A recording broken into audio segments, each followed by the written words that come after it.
She was warned never to answer when the forest called her name.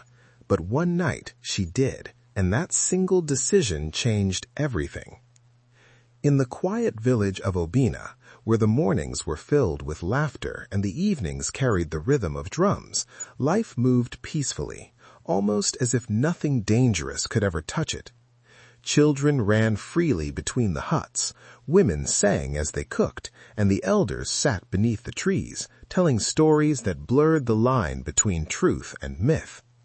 But beyond the warmth of that life, just past the last hut where the earth met shadow, stood a forest no one dared to enter. It was not just feared, it was respected, avoided, and spoken of only in hushed voices.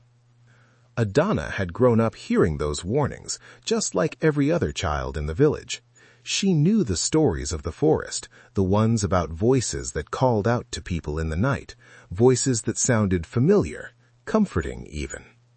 The elders always said the same thing. If you hear your name from the forest, no matter how real it sounds, no matter how close it feels, you must never answer, because those who did never returned the same. But Adanna was different. Where others felt fear, she felt curiosity. Where others avoided the edge of the forest, she found herself drawn to it. There was something about the way the trees stood so still, so silent, as if they were watching, waiting.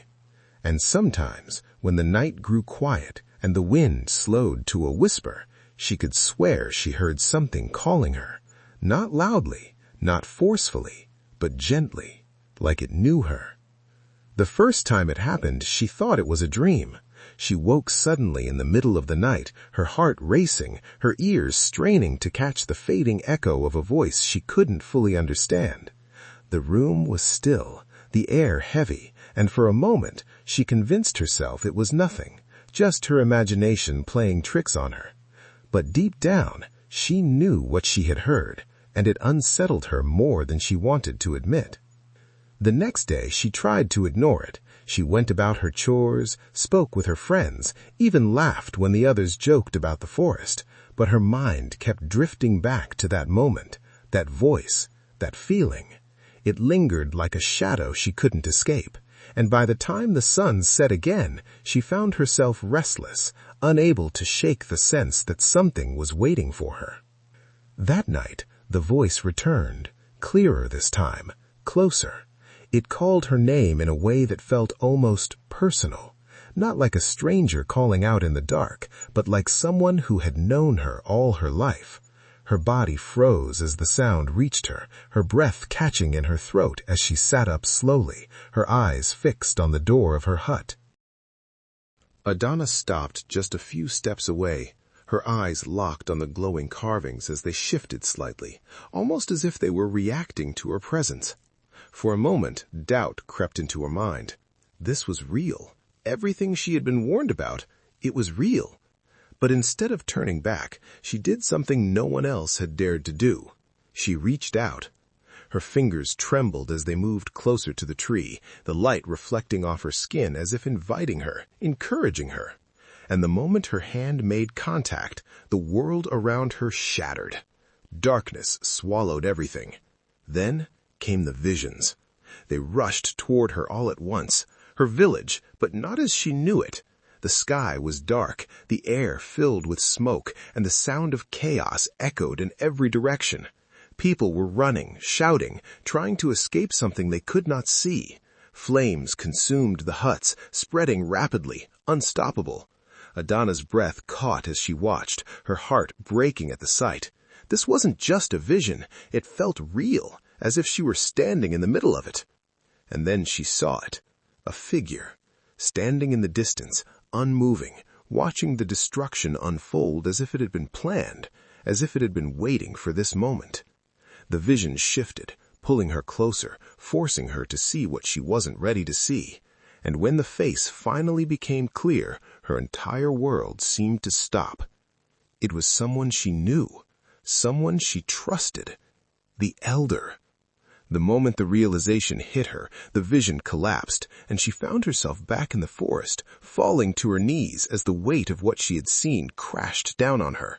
Her hands trembled, her breathing uneven, her mind struggling to make sense of it all.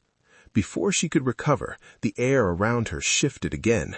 The mist thickened, curling around her feet, rising slowly as shapes began to form within it.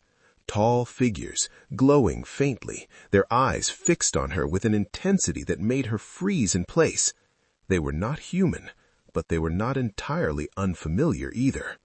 They surrounded her in silence, watching, waiting, as if judging her for what she had done, for what she now knew. A voice echoed through the forest once more, deeper this time, heavier with meaning. "Now you have seen the truth." Adanna slowly lifted her head, her fear still present but no longer in control. Something inside her had changed. Something stronger had taken its place. What happens next depends on you. For a moment, everything stood still. The forest, the spirits, even the air itself seemed to pause, waiting for her decision. She could turn back, forget everything, pretend none of this ever happened. But she didn't. Instead, she pushed herself up, her legs unsteady, but her eyes filled with determination, because deep down she understood now this was never just about curiosity. She had been called here for a reason, and whatever that reason was, she was ready to face it. So she stepped forward once more, deeper into the forest, toward a destiny she could no longer avoid. And far behind her, beyond the shadows and silence, the village of Obinna slept peacefully, unaware that everything was about to change, because the forest had finally chosen her. And this was only the beginning.